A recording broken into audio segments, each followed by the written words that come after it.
And there we go, 12:30. Hello, everyone. It's Helen here, COO here at Futurely. If I could get my co-hosts to all switch their cameras and unmute themselves, that would be brilliant.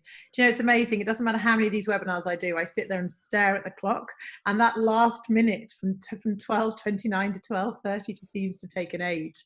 Anyhow, thank you. There are still people streaming in. As ever, this is an incredibly well-attended session. I think partially because the subject, because I think agencies have certainly seen an interesting time over the past few weeks, but also I think it's the pull power of Clearleft and the team there, who are joined by Andy and Jess, who I'll introduce shortly. Just a tiny piece of housekeeping. Obviously, we are all still at home. I know some people start to return to the offices and places of work, but I know the majority of us are still at home, which means there will be background noise. My dog currently has his nose pressed firmly against the shutters, and if anybody goes past, he barks, so I will keep trying to mute to beat the dog, but if you hear dog, that's my animal. I am recording today's session. If anybody gets cut off or has to leave or whatever may happen, or if you want to share it with your colleagues, or if you are, I know there's many accountants on the call today who advise agencies, I will share a recording out with you at the end of the day so that you can then share it with those agencies who may well take some of the key facts from today. But without further ado, I'll introduce you to the team that are joining us today. So just, Jess, could you turn your camera on? Is it working? Hi, Helen, hi. When I tried to turn it on, it says that the host is not allowing me to. Do you know why? I didn't give you the power. I've now given you the power. If you press it now, you should be fine. I'll introduce these guys shortly, but I mean, Clearleft, I mean, they are internationally renowned. They definitely, both Hannah and I are fangirls from here, where they are based here in Brighton. I think they're going to take us through a very honest, the kind of journey they've been through. 2020 is not turning out to look like it was going to turn out. So I think they're just going to talk very, very frankly about, I guess, the initial impact of it and their plans to overcome some of the hurdles it's thrown at them. Differently to the agency that we had yesterday, very split down the middle. You've obviously got your UX, your design work, your digital work, then you've also got this event stuff. So that's kind of where we're going to focus some of our conversations today. So enough talking from me.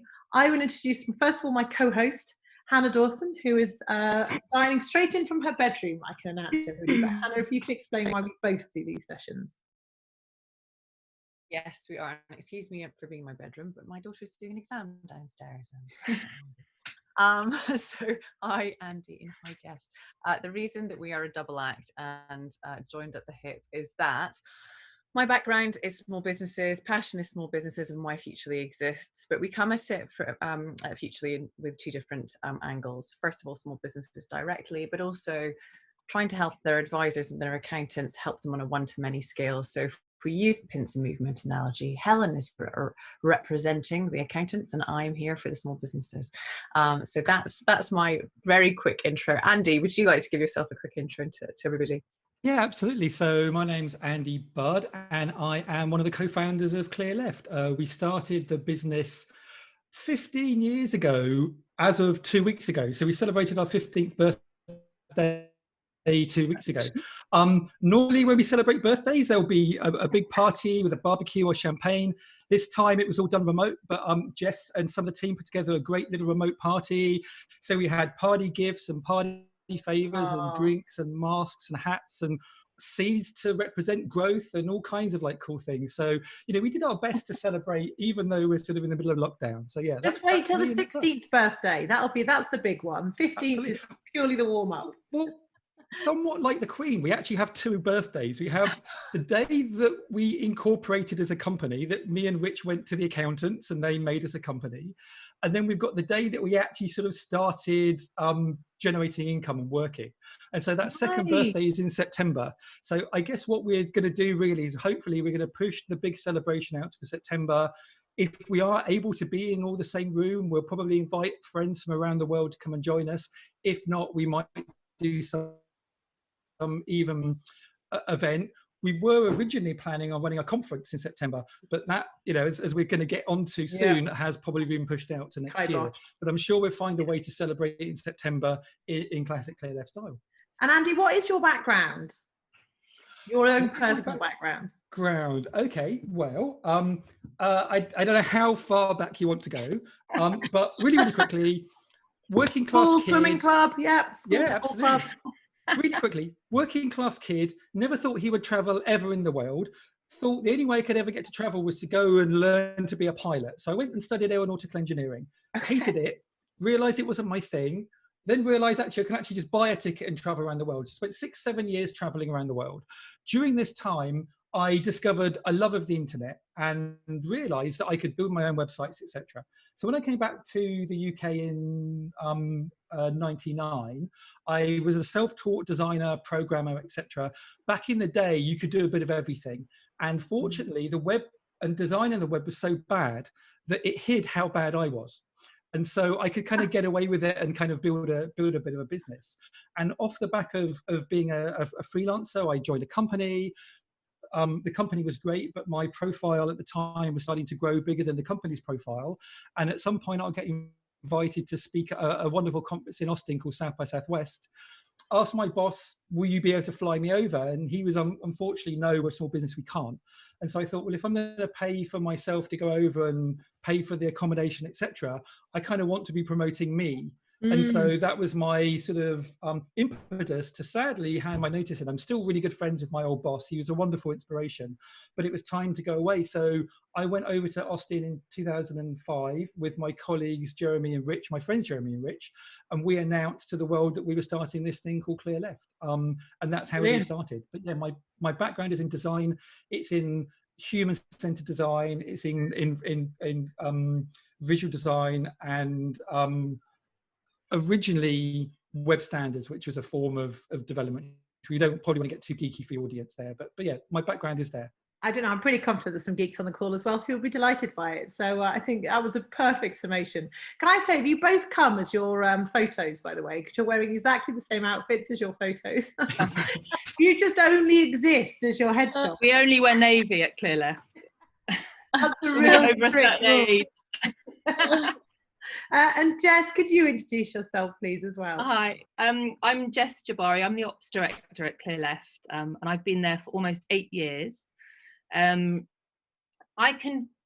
do many things at Clearleft, but one of the main things I do is I glue all the different departments together and make sure that we're running things efficiently, that we're making money, and that I'm monitoring revenue and profit.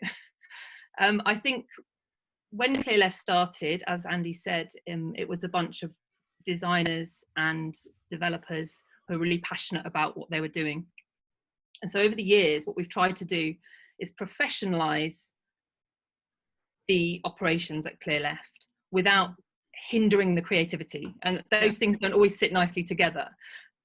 So there was a time when I wasn't allowed to use the P word, process. But now we can talk about it without people slapping me around the face.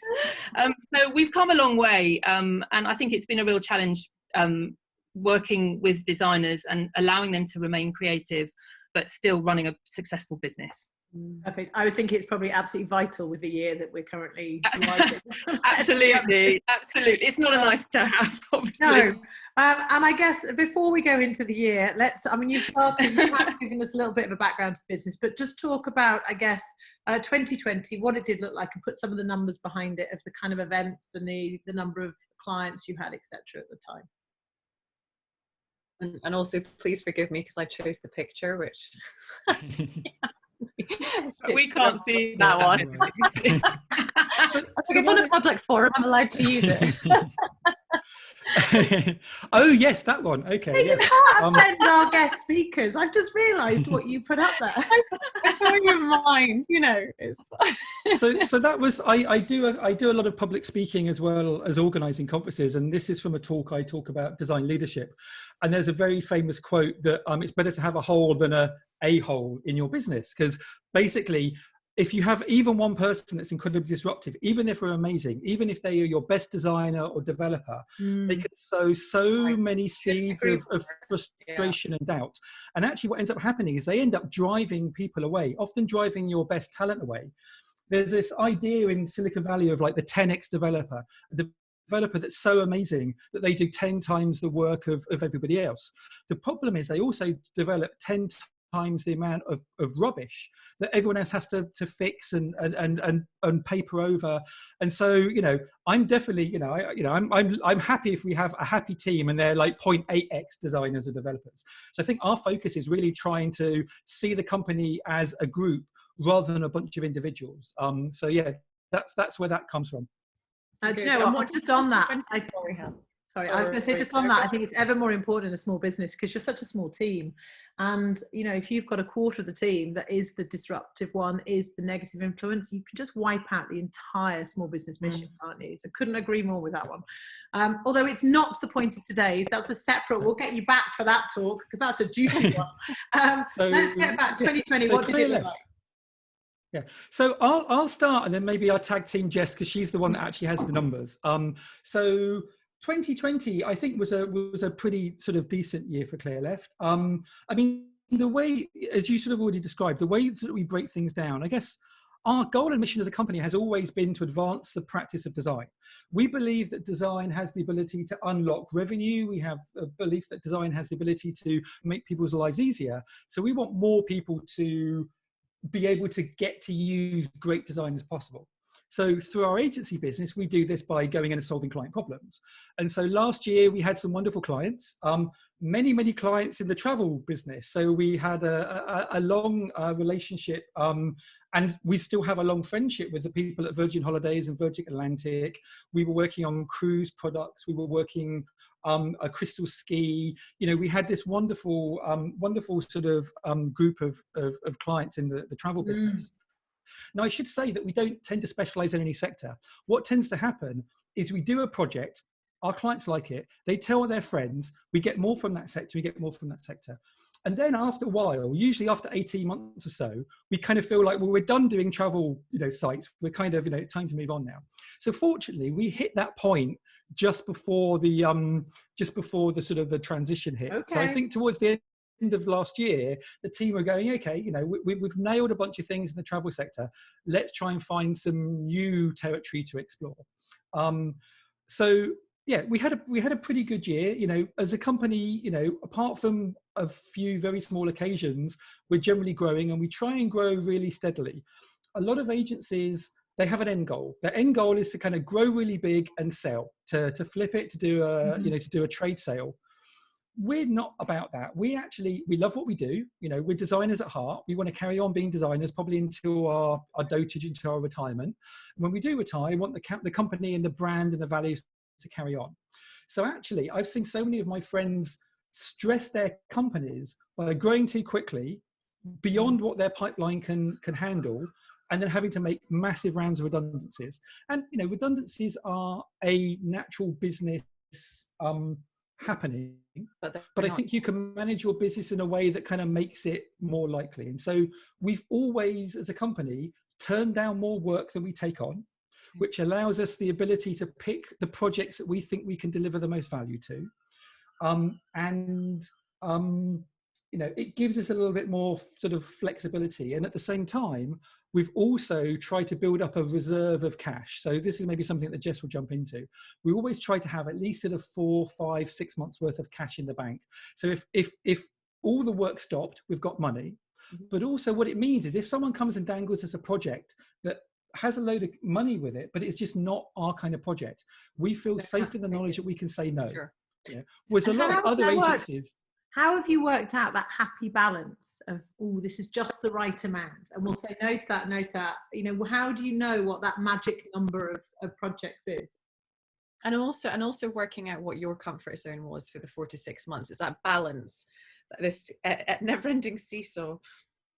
Well, a lot of agencies I know, basically, some have less than a month's worth of runway. And so they're invoice factoring, they're raising huge amount of loans, and it's a constant level of stress. And so many of my friends, I think one of the reasons they get driven to sell is because they're almost like getting an ulcer or a heart attack, because they don't know at the end of every month whether they're going to make payroll or not.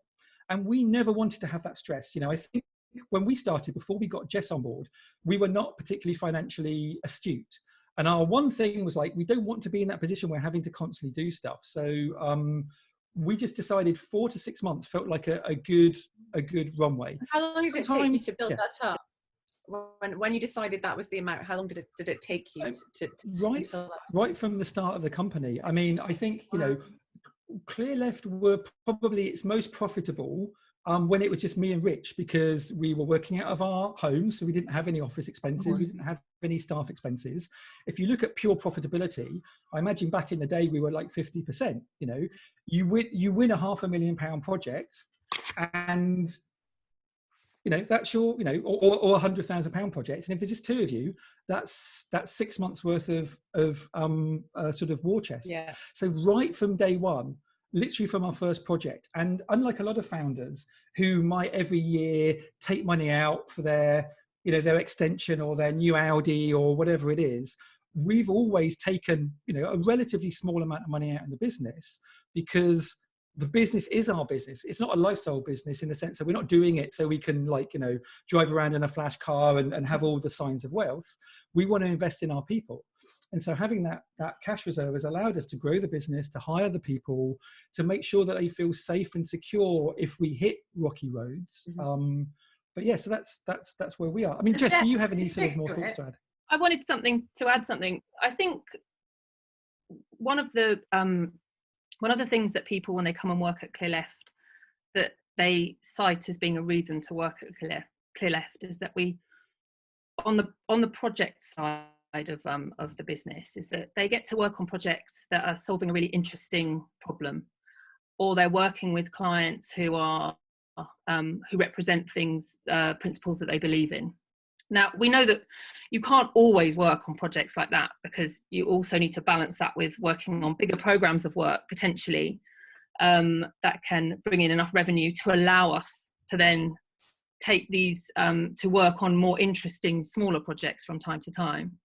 So I think we could just purely work on big programs of work, which perhaps weren't as rewarding for our employees, but then we wouldn't have the employees that we have working with us if we did that. And you don't have the knock-on effect of then the clients, you know, it's a flywheel, surely, isn't it? You get the clients that are interesting, you get the staff that want to work for you, you get the better product, you get the client that wants to work for you, and so on and so forth. Yes, it's a balance of this. I think the way we look at things at Clearleft with project work is we tend to look at, it doesn't matter what client we work with or what the problem is we're solving, we try and we want to make it as interesting as possible and do as good a job as we can on every project that we work on, whether it's something that's deemed as super interesting or less so. Yeah. And I think also, to add to that, I think that's a bit of our superpower as well. I think a lot of agencies often are based around fear. Fear that if they upset the client, if they lose the client, if they don't do exactly what the client tells them to do, that they will lose the project. But what that does, it means you constantly making compromises from day one, because your role is to make the product manager or the product owner happy. Our role, I believe, is to make the business profitable and the people who are using the business satisfied, because we believe that great design has that effect. But so we need to have the ability to be able to walk away from projects if we feel that we are not able to deliver the value that we've been hired to do. And we very, very rarely have to do that. I think, we've only probably walked away for 2 or 3 projects in our history. But having that power, because our team are not able to deliver the value that they know they can deliver. And I'm not trying to be ivory tower here, because we can never deliver everything. Like pretty much every project, our team walks away wishing they could have done more. But if you find yourself in a situation where you're unable to deliver even the basics, because of the setup or the politics or the whatever it is, we know that there are other clients out there that will need that skill, and we can happily walk away and go and do something else, which I actually think means that we're really good consultants. You can happily walk away because you've got the security of the cash in the bank. So we can be honest, and we can tell people what they need to hear rather than what they want to hear. Before we move on to the next period in all of our lives, just a couple of stats. How many staff do you guys have? 25. 25. And typically, how many clients would you, I'm assuming it's on a project basis. Some might be huge projects and some, but on an average basis, how many projects are being run at the same time? On average, about 5 or 6. Okay. Yeah. Great. Of which some will be shorter, longer, you know. Programs of work, some will be maybe a design sprint, or some could be some training or consultancy, but yeah, generally. And so we events. generally, just to jump into that, so generally we have like maybe 1 or 2 big programs of work that would involve 1 or 2 teams over, you know, 12, 18 months. We might have a few projects that last 6 to 9 months, and there might be 1 or 2 teams on that.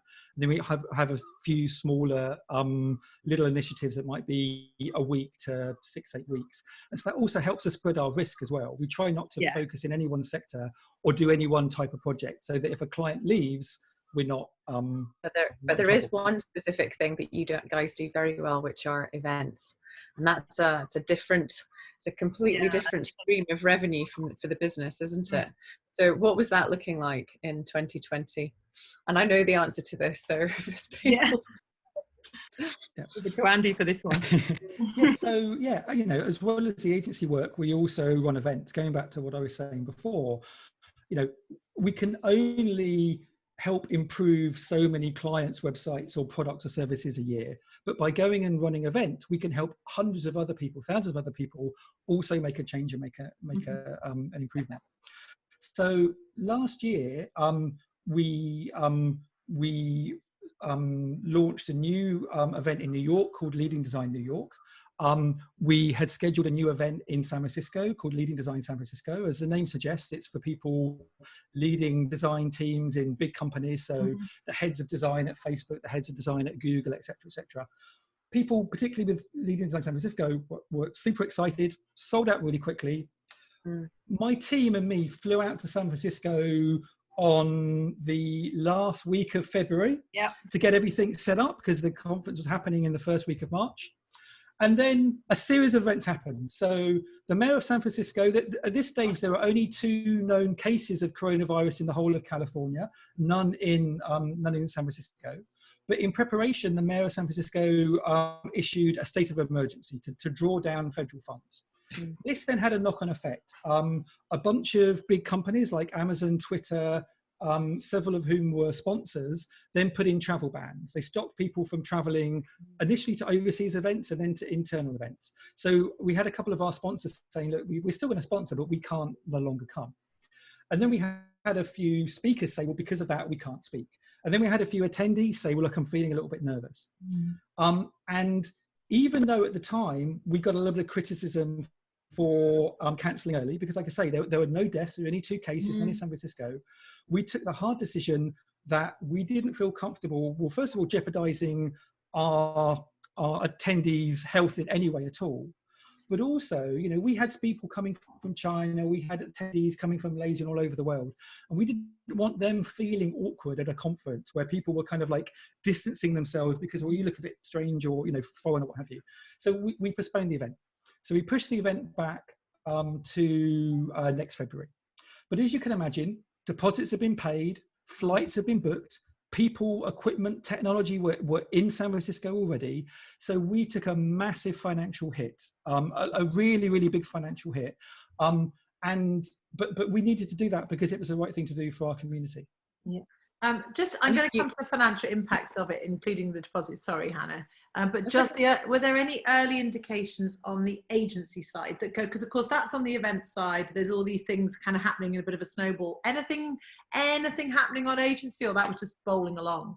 To be honest, no, it was nothing. It was business as usual, and it was only because we run an events department as well, and I flew out to San Francisco as well. We realized there was much earlier on something was going on, so we actually went into lockdown. We weren't fully remote a week before lockdown because we wanted everyone to feel safe, so we were already having the conversations, you know, before. But from a effect on the pipeline and everything else, not at all. Really? So then and do you run, and of course any question you don't want to answer, don't answer, but do you run the events and the agency as separate businesses? Nope. So that they're not okay? Nope. So that's then bashed your 4 to 6 month runway, right? That's surely has had some significant financial impact on you guys, the event. It hasn't, well, it sort of has and it hasn't. I mean, one of the brilliant things around having the events business and the agency business is the tempo at which money comes in comes at a different rate. Yeah. So the events business, effectively, you get ticket sales in advance, and then the costs happen later, and that happens over a 6 or 9 month period. And in the agency world, you get spikes based on monthly payments or whatever. So what ends up happening is you get this really nice meshing of cash flow, and the one kind of like overlaps the other. So yes, of course, you know, we took a hit to our reserves, but we've done a bunch of modelling, and at the moment we still have reserves that will last us to, I think, March, based on our current kind of run rate or more. Jess can kind of jump into that, I think. Yeah, no, that's right. Yeah. We've got Q&A that's happening throughout. So anybody listening, if there are questions, just fire them in. One's come in saying, do you use chargeable hours? And if so, what percentage target of chargeable time do you set? You did cut out. So did you hear that full question? Because you cut out. Do you use chargeable hours? If so, what percentage target of chargeable time do you set? Are we talking about how much do we utilise our billable staff? I guess, yeah. How you're setting your billables up? Yeah, Elliot was asking.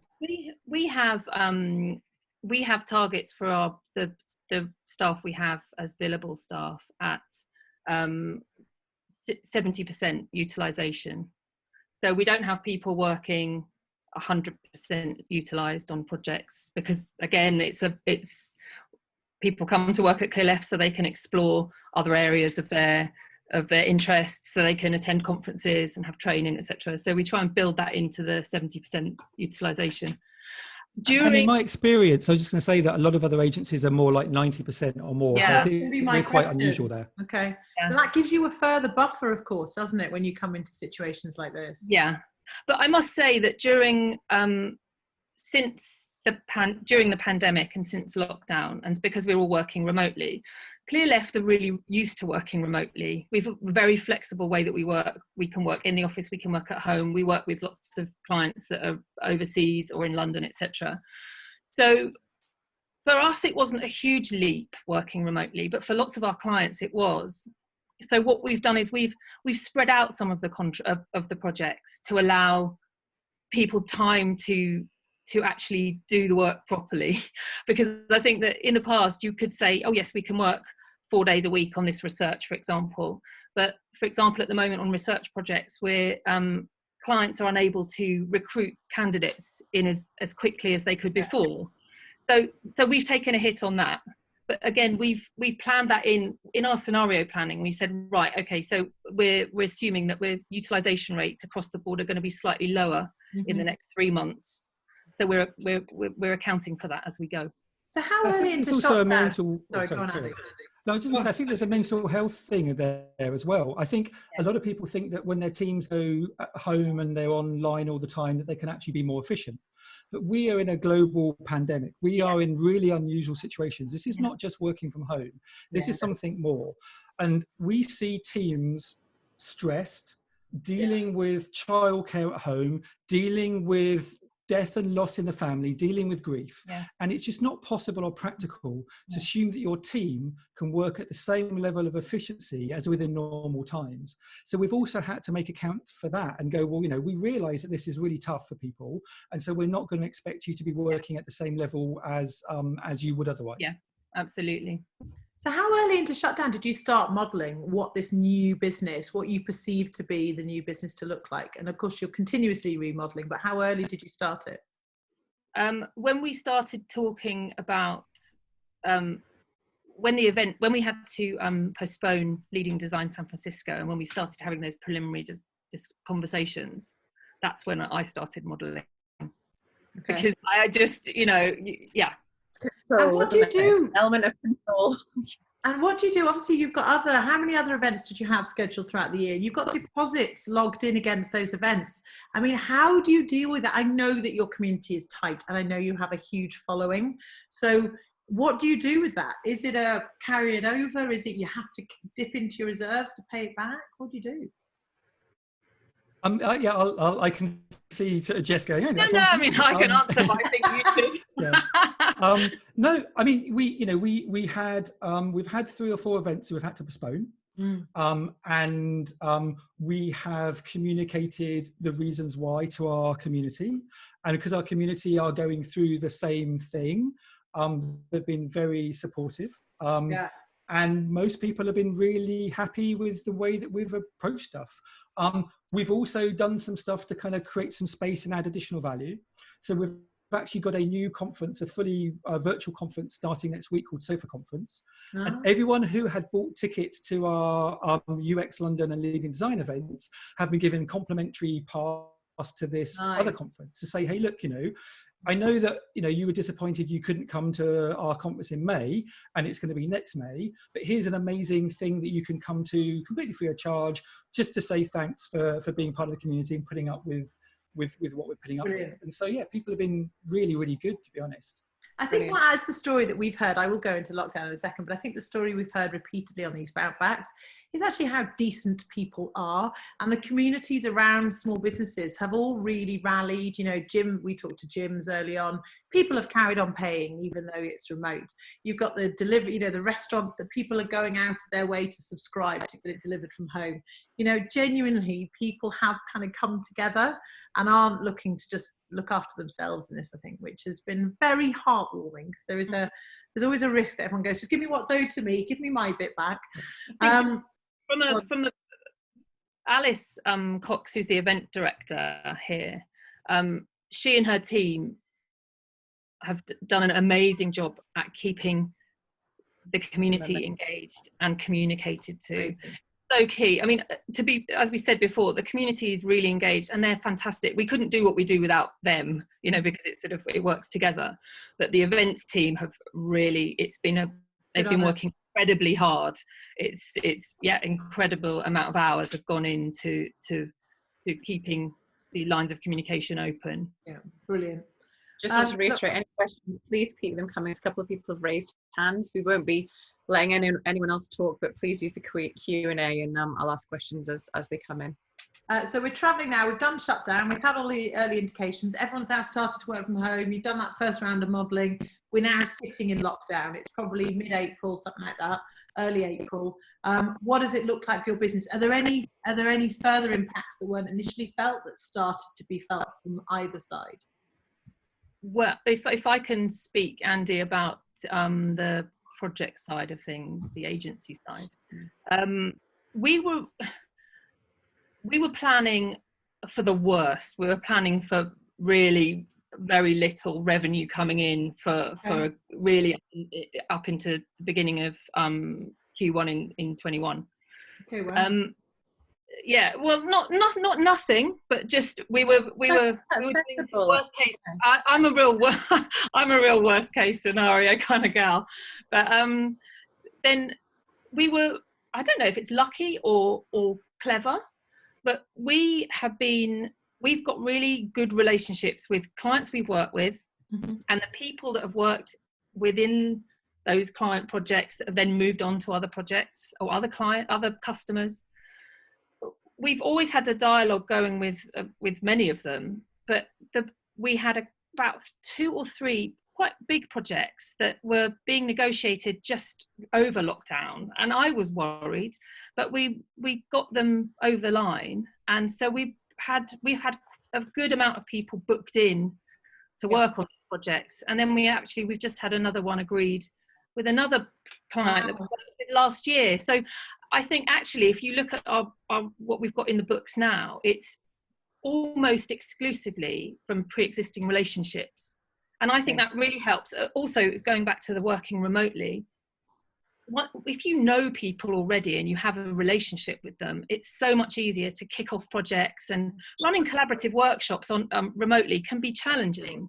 But they've been really successful because we've known some of the people, and we've been able to, move a bit more quickly. So it's been really, really great, actually.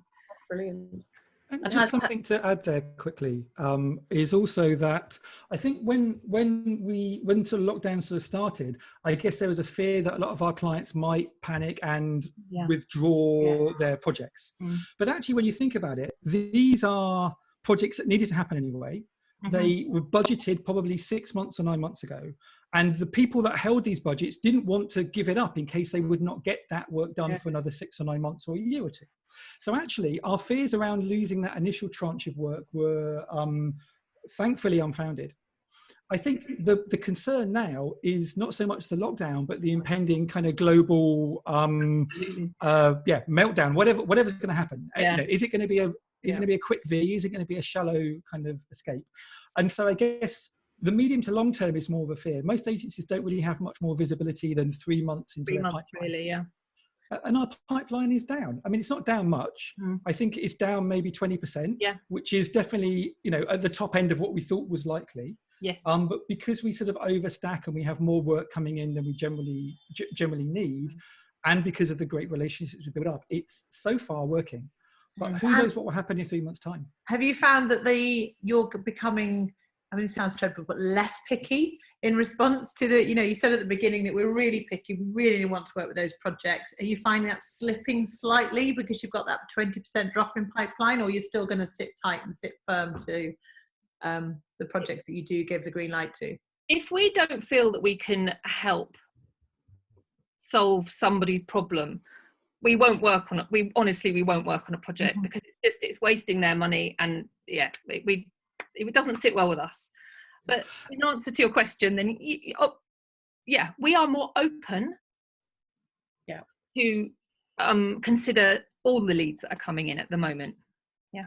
But actually, I think there's an interesting thing that's happened as well, which is that actually, I think the quality of our work the quality of leads has got better rather than worse. And I know that might sound really weird. No, you're but right. What's happened is a lot of the smaller projects that we might not normally be interesting, but we might kind of fill in the gaps, have gone.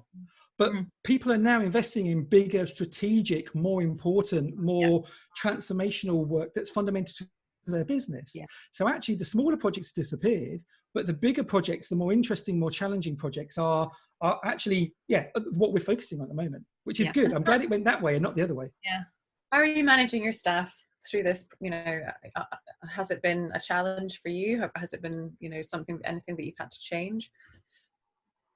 Yeah, it is a challenge. I mean, I speak for myself. I know when Helen and I were speaking the other day, it is children.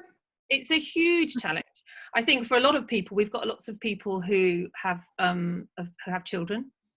Yeah. I'm lucky enough to have teenagers, so they just don't do any schoolwork, but then at least they don't need me to cook them their lunch, for example, or go to the bathroom with them. But for a lot of people, they've had to full-time school their children, and that's been incredibly hard. So we've offered flexibility to all of our employees. We have more regular one-to-ones. I've started booking in, instead of meetings, we're going, if there are a smaller group of us, we're going for a walk, because we need to reconnect. Nice. Andy and I were talking about this the other day. You know, the people who are slightly more introverted, they might feel a bit more at home working remotely, but there are some of us who are a bit more extroverted or sociable. And I'm trying to make sure that we are connecting with everyone. I'm in touch with a lot of people a lot of the time, just checking in, really. I do remember right at the beginning, I used to drive past Hannah's house, toot and wind down the window, because it was like the only thing you were allowed to do, and it was like, hi. It makes such a difference, doesn't it, when you actually see someone face to face? Realise. So you're right. I think we want to hug the postman. I mean, that's not okay. I think the psychological impact on our teams cannot be underestimated during this time. Yeah, no, and we've been really key, you know, we've been talking about mental health and offering support around mental health, because it's I think anyone with any mental health issues pre-existing, it's exacerbated at the moment. So yeah. I think the other thing around working from home or working remotely, I think the first thing to realise, as I said earlier, is this is not normal working from home. Normally when you're working from home, you can go for a walk, you can sit in a cafe for a couple of hours. And a lot of companies are really happy, like their staff spending a day at home.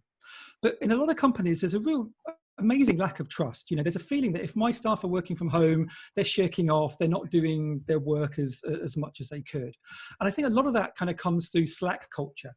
I think Slack has created this sort of sense of always on. I've sent you a direct message. You haven't answered me in half an hour. Why haven't you answered me yet? Probably just because you've been working on some focus work. And I think there's a lot of interesting stuff out. Matt from WordPress wrote a really, really good article recently around how you need to be an effective remote company. You need to shift from synchronous to asynchronous working. And one of the brilliant things is, I think we've always been there with Clearleft. We have an incredibly high degree of trust with our staff. Our staff have a great, amazing amount of autonomy. We hire people who are better than us, then we get out of their way. So we're not very directional. We're not constantly telling people, do this, where's this, where's that, etc., etc. So there's very little kind of like sort of authority and control there. And what that means is, if I ask a question, I don't mind if it's not an urgent question. I don't mind if it's put on Slack and it comes back a day later, 2 days later, 3 days later, because I trust my team that it will get done. And so I think moving from this instantaneous sort of communication model to working in a format that works better for people, because as Jess said, a lot of our team have got family requirements, and so it might be that they've decided that they're going to spend the morning looking after their kids, work the afternoon and evening. And so we need to get comfortable with other people's natural behaviors and cycles. And if we demand that you've got to be at a meeting at 8 a.m. in the morning and you've got to stay till 6 o'clock at night, that's really quite dismissive of the reality of people's lives. And so we need to change our behaviors there. Couldn't agree more with you. So Hannah and I have an ongoing, she loves Slack. I have a mini hatred for Slack, because the way that my mind works, if I see this red thing that's like flashing at me, there's no measure of urgency behind that red thing. So I have to stop what I'm doing and go and look at it.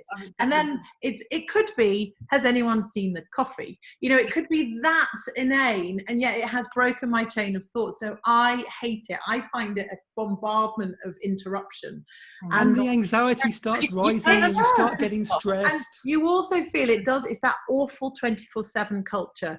And just because somebody is working at 10 o'clock at night and sending Slack messages, it becomes quite negative to those that aren't, because you think, God, I'm not online and I should be doing it and maybe we shouldn't. It does drive that anxiety levels up, and it's somehow we've got to balance that right with our teams, because you're fine to work at 10 o'clock. Sorry, genuinely they are. I'm just saying, I think it's genuinely okay to turn it off completely. Yes, I agree. And it's okay to say, I'm having some focused work, and it goes. We shared a little, like a message for everyone that was entitled "It's Okay Too," because all of us kept going, oh my God, I can't focus, or my kids aren't doing it, or whatever it was. So we just wrote a little list of, it's okay to go for a walk at 4 o'clock if you want to, or whatever it is, all these different things, or work asynchronous. So it was just really, it was well received, actually, because I think a lot of people kind of came to us and said, oh, thank you so much, because I was really worried that I had to be on all the time, and people are worried about their jobs, so therefore they're going, I've got to make sure I do the best job I possibly can, because the market might fall over. I felt that there was people were scared to really say how they were feeling, and that's why I think I try and stay in touch with as many people as possible, so that they feel that they can be honest and open, and if they need support they can say without being judged for it. This is it came in a little bit before, so it's not about staff or your team, but question, are you guys seeing an increase in any specific themes of client projects that will become more popular in the new normal? For instance, is this sustainability related or community driven? That's an interesting question, actually. We've always worked with education clients, educational establishments in the past, but we're doing more work with universities at the moment, for example, and also we probably can't say the institute, but we've been getting some leads in around like research. I don't mean research as in usability testing. I mean research around bigger issues around COVID and pandemics and things like that. We've been getting quite a lot of interest from companies like that. Okay. So, Helen, do you want to take us to the next? I mean, we've covered some of this already, but I guess it sounds like such a stupid question, doesn't it? How much of a concern is cash flow? But I guess the bigger picture is it the one thing you've got your eyes on, or what other things are you watching around it, and where does it fit in terms what lead indicators, because it's, you know, cash in the bank is actually it's a lag indicator. Once it's there, it's there. Those things in your business that you're monitoring on top, that you go, hold on a second, if that thing happens, that's our trigger for something else. Yeah, obviously pipeline. Yeah. Can we start seeing if that's not, you know, if that starts dipping? And it did dip initially, and I was concerned. We were all concerned. But that's picked up, and it's, as Andy said, it's probably down 20%, but it's the quality of the projects coming in, and the budgets are decent. Yeah, so pipeline, I look at cash flow every day, obviously. I guess from the event side, Andy, you can talk about the event side of the business. I mean, I don't think there's the sort of the same kind of indicators, because at the moment, you know, the in-person events are stalled, much like a restaurant. So, you know, I guess at the moment, you know, we're mostly, apart from the virtual events, we're mostly waiting to see what will happen, and when we come out of lockdown, and when people can go back to gather in large groups, but also when people will want to go and gather in large groups. And I suspect, you know, our SofaConf event was a kind of a low cost experiment to start to understand what it means to be a virtual event. And I think we're going to be having more of these. So I suspect we'll be switching from at least for the next 6 months or whatever, into more virtual events. But none of this really has anything to do with sort of financials. So I think the main financial indicator at the moment is you know, project pipeline, as Jess said. I'm going to ask you a question to reference back to something you talked about before. So one thing that entrepreneurs as a whole are, is they're ever the optimist. So worst case scenarios do tend not to exist anywhere in their world. Now, you said that you've been quite brutal with your worst case scenario.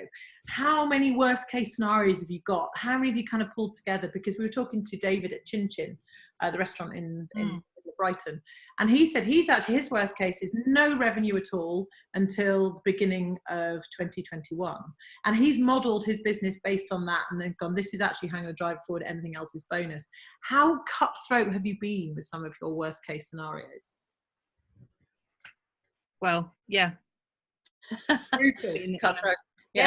We've got to look at all of, But I think it's brilliant that you are, you know, and equally as well, I think, Andy, you mentioned a point earlier that you are being completely realistic about the fact that we're not about to pop out of a COVID bubble and everything's going to be fine. The worst is yet to come, and the knock-on effect of those who've been on furlough, then that there are going to be huge swaths of redundancies. There is going to be this massive impact, and I think there's a lot of small businesses, unfortunately, are still putting their heads in the sand, and their advisors or even their accountants are even struggling to pull their heads out of it, because actually this is the perfect time to give yourself your really bad, when can I open, when am I viable, all of these different options, so that first of all you feel in control, but also you understand what your trigger points are, either for positive or a negative behavior off the back of it.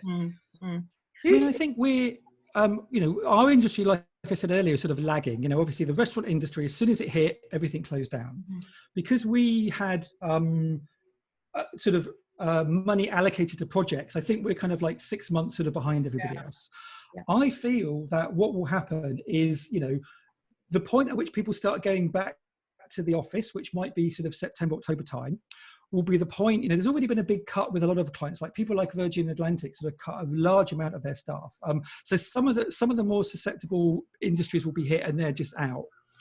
But I think, you know, I guess our modelling is that it will be really, really challenging, probably until the first quarter of next year. That's our hope. Our hope is that people will buckle down, they'll tighten their belts, they'll probably really, really rein back any spending, but 6, 9, 12 months of that will probably be doable. And then coming out in March, April next year, people will be looking to the future and going, okay, we've got to get all these things in place next year. Actually, the industry that we're in is coming out of this, and we now need to double down. So my hope is that actually what will happen is we will see, you know, the 20 or 30% that has dropped off, you know, the last 3 months, the next 6 or 9 months will hopefully be added on, you know, next year, and demand will increase. Also, I think what will happen, sadly, I think a lot of companies, a lot of agencies that haven't done the financial modeling that we've done will disappear. I think there are a lot of smaller companies where the boss is looking at the amount of money they've got in the bank and going, actually, rather than spending that on looking after our team, I'm going to take that out and pay my mortgage off. And so I think we're probably going to see about a third of agencies disappear, which is really, really problematic and a real shame. But at the same time, what that means is when we come out of this, my hope is that there will be more requirement for work and less competition. And then lastly, I think the other thing that will happen is, and we're seeing this already, we've seen a lot of tech companies. We work with people like Spotify and InVision and all those kind of companies.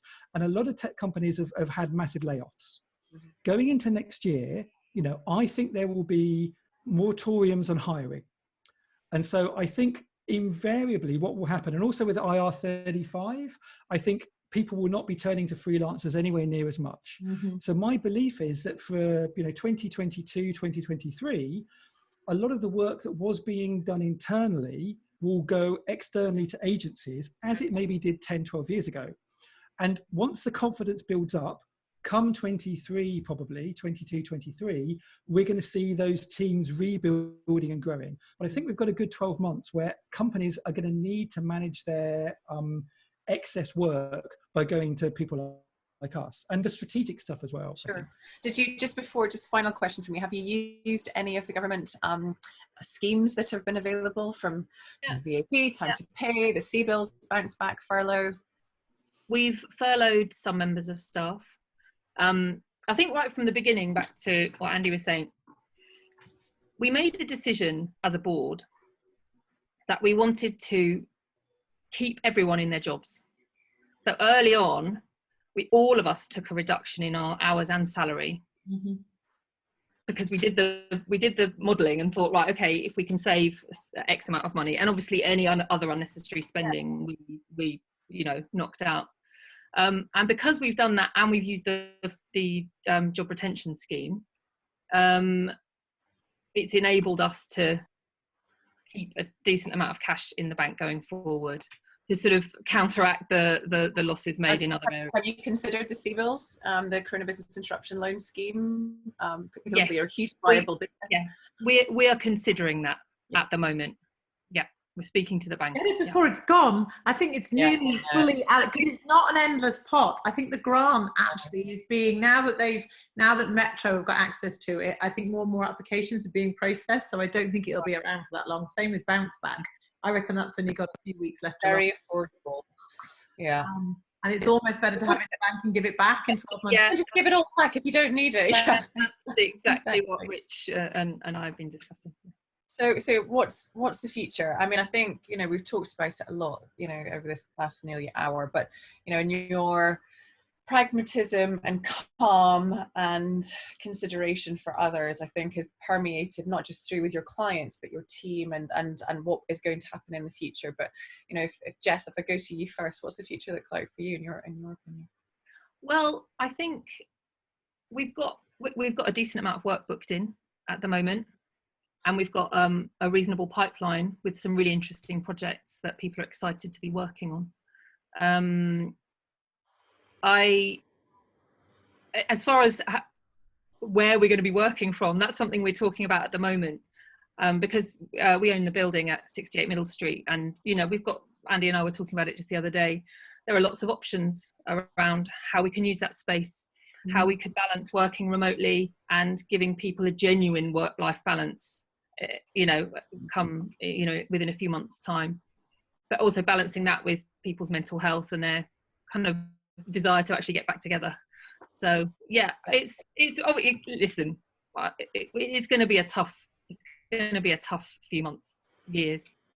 But I do agree, just like what you said, Jess, I do think there's a real opportunity for us to start to do things right, because we've always worked 9 to 5, because that's what's always happened. That's what we do. Had lunch at this point. We've always had offices. We've always done these things because that's what always has been done. And it's a little bit like the rule book has been ripped up, and we have got this great opportunity to rewrite it, because it doesn't work for the modern world where both parents work, for example, if you have children, and where you've got international offices and where you've got teams in whole different time zones. There's a real opportunity now.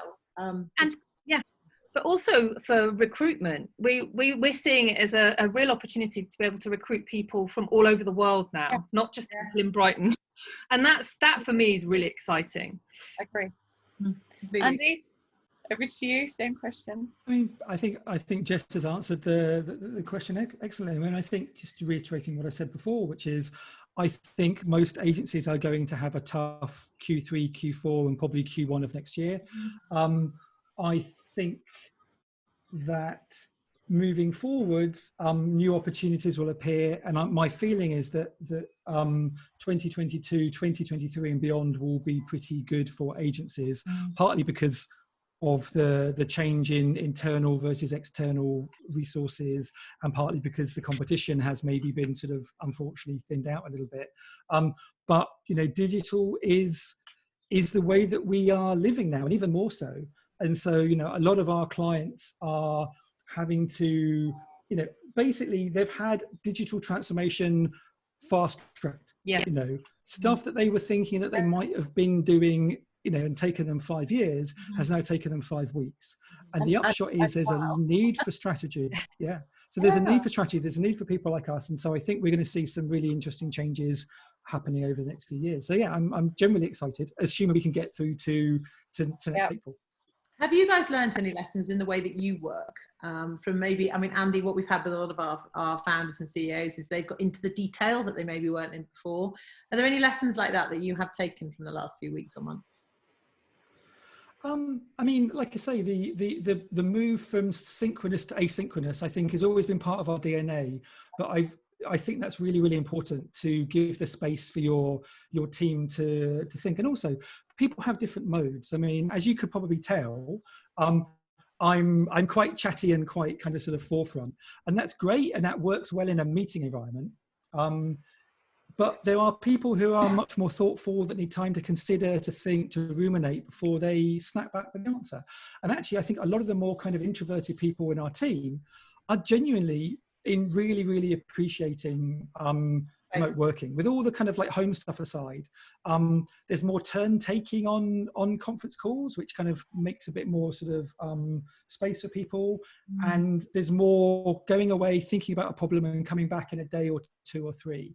So I think we are going to go back to the office in a much more hybridized form, as Jess said, and figure out something that works better for everybody, because a lot of people understandably don't like the open plan office, and it's noisy and it helps, you know, take distraction away. So I think we're going to see more flexibility there, and more people working for Clearleft around the world, because again, I think we as designers, because Silicon Valley told us to do it, and put fake grass on the floor and you'll have a happy team. Fake grass at one point, didn't we, on the yeah, we did it too. Is there anything you would add to that list, Jess?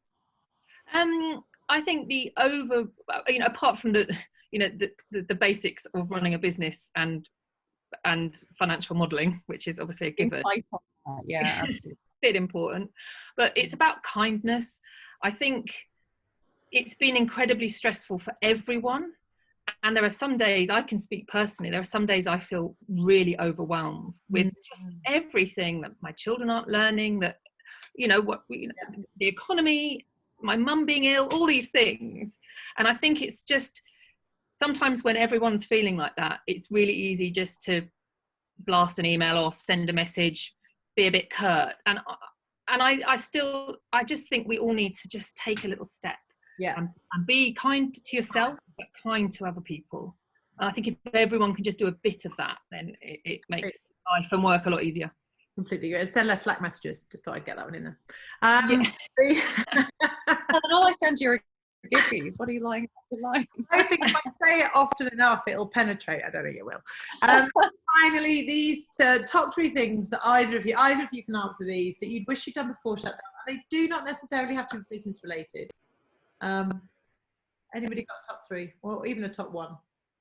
And you'd be off to one of your other, top 50 restaurants. Surely you'd have got another one. Well, definitely I'm not quite so fast, but I'm approaching 50 in a number of years' time, and so I've set myself a task of eating at all 50 restaurants by the age of 50. Ooh. And I had a bunch lined up this year, and that has very much got in the way. So I mean, I know that's the most bourgeois thing I can say, that, oh, you know, coronavirus has prevented me from eating in nice restaurants. But yeah, I mean, I think the company as a whole has been really, really good. So I don't think there's anything that we have done wrong or done different. Yeah, I think we've done pretty well. I think the only thing I probably would say is, you know, I didn't really realize that home office equipment would sell out so quickly. So it's taken me a while to get my camera and my microphone set up, and I wish I'd ordered these like 3 months ago rather than, once lockdown hit. I desperately want to get some new kettlebells, and they're all sold out because everyone's working from home in the gym. If you try and So yeah, just dumb things like that, really. Is Nothing this your business-wise. view, by the way? I meant to ask you this before. Is this the reverse of you? Yes, it is. Is that absolutely? Yeah. No. Well, my setup has definitely evolved. So first I was just working on the sofa for 2 weeks, and then I got a little stand for my iMac, and then I got the this thing here.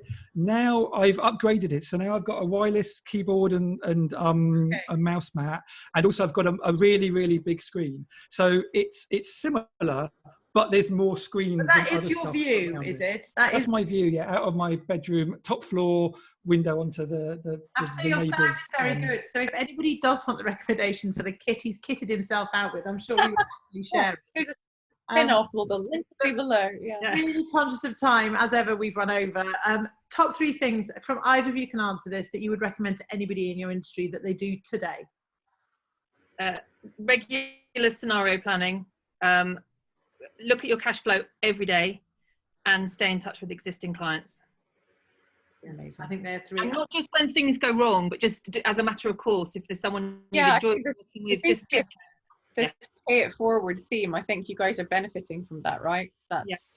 Which is fantastic. Amazing. Oh, you've both been utterly brilliant. Thank you so much. It's a thoroughly enjoyable session. Thank you for everybody who has joined. I will share the recording with you later on. But Jess, Andy, thank you for your time today. I know it's a beautiful day and you probably want to be working out in the garden, so we will let you go into it. But thanks for joining. Enjoy the rest of your afternoon, everybody. Take care. Thanks so much. Bye-bye. Thank you.